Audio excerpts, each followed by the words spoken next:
Hi, this is Beatriz. You're watching Elegant and Feisty. If this is your first time here, thank you so much for dropping by. And if you're here regularly, hi, hello, welcome back. Today's video is one where I'd like to share some of my experiences of running my own business and being a single mother of two daughters. So I'm going to give you some very practical tips if you are thinking of starting your own business. Don't be afraid. I'd really like to encourage you to do all your research, and when you feel that it's time, then take that step, because most people, they have all these dreams and they don't actually make that step. And I think you need to have the courage to do it. And if you don't do it, you'll never know. You'll never know what you're missing out on. They say that most people regret the things that they didn't do and not the things that they did do. So if you are a single mother and you are considering starting your business and you're really not really sure how on earth you're going to cope, here are my top 5 tips. So tip number 1, get up early. Honestly, getting up early makes a massive difference. For starters, your children are hopefully asleep. So if you get up early enough before they rise, you'll be able to get on top of your day. You can do a lot of planning in that time, or you might actually be able to get actual work done. So once the children are up, that's your time to look after them, get them ready, whether you're getting them ready for school or preschool, or just for hanging around the house, so you're getting breakfast ready and everything. So that's my first tip. Get up early and seize the day, which I said in my previous video as well. So tip number 2, to be organized. I am naturally a very organized person, so I realize that not everyone is, but I can definitely see the benefits in being organized.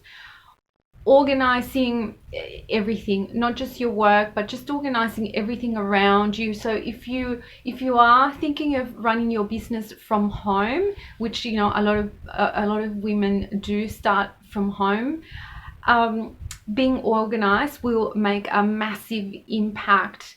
And having a diary, having a calendar, a planner, and have everything chunked out for your day.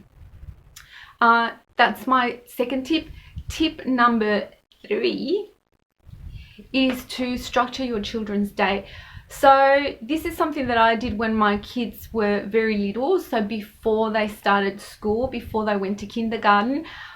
The way that I coped, my work is very much deadline driven, and most of my work had to be done during the day.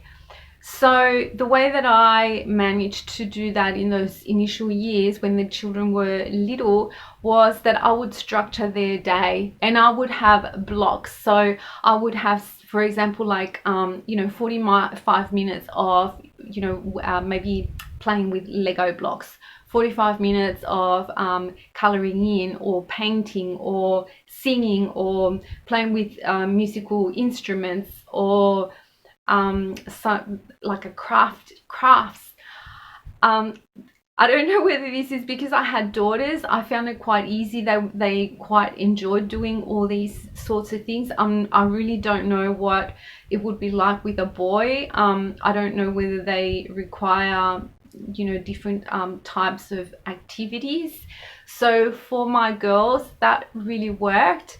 And then we would have a lunch break, so all 3 of us would eat at the same time, and then my little one would go to bed. My older one might have had just some quiet time in bed with some books. So that was huge. Really, it was the only way that I was able to get any work done during the day. So structuring your children's day, and massive massive difference for me. I couldn't have done it without that. All right, so tip number 4 is to meal prep. Now, I used to have all my meals planned out for the week. I would know exactly what I was cooking every day, and on Saturdays I would go shopping, so I made sure I had all my ingredients, and then on Sunday I would spend a couple of hours preparing all the meals.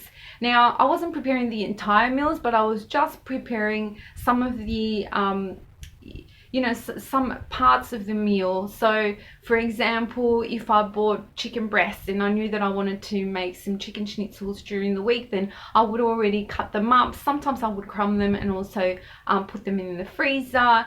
I would do things like preparing, like if I was making a bolognese sauce, for example, that's a really easy one, or preparing like lasagna, putting it in the freezer, having it all cut up into portions.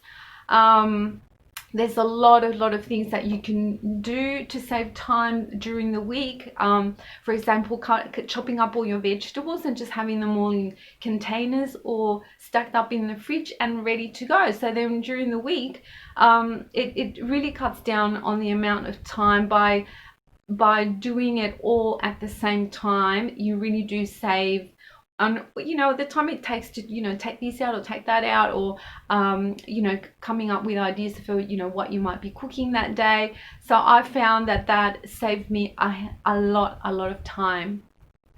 Now, my tip number 5 is to work when the children are either napping, or when they're at school, or when they go to bed at night. Now, I know it's not ideal to have late nights, but when you're starting out your business, you really need to put in a lot of effort, hours. A lot of work goes into starting a business, so you really need to use as much of that quiet time to put your business together, to organize your business, to set some goals, to make sure that you're following through. Now, obviously during the days when you might have contact with your clients, if you need to make phone calls, always have those around nap time.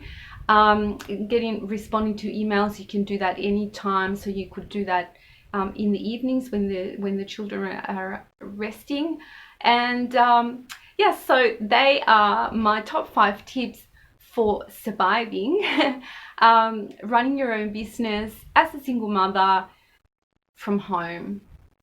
I hope they're helpful. I hope you're able to implement them. And remember, if you are about to start a business, don't be afraid. Take the plunge. You really there are small steps that you can take that mean that you're not risking everything, and that might be reassuring. So give it a go. Thank you so much for watching. If you enjoyed the video, please give me a big thumbs up, leave me some comments, and don't forget that I do have an Instagram account which I'll link actually in the comments, and I share an outfit of the day, as well as just everyday things just from my everyday life. So I'll see you next time. Bye.